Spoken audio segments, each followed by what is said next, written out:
একটা স্বাধীন রাষ্ট্র কিভাবে নিজেদের ভূখণ্ড হারাচ্ছে এবং কিভাবে এত অত্যাচারিত এত শহীদ হচ্ছে। রাফা আমাদের শেষ ভরসা ছিল, সেটাও ধ্বংস করে ফেলেছে।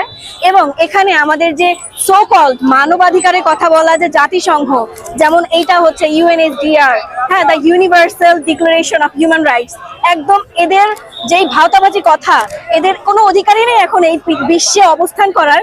তারা এখানে মানবাধিকারের কথা বলছে, কিন্তু আসলে তাদের মানবাধিকারের কোনো কাজই নেই।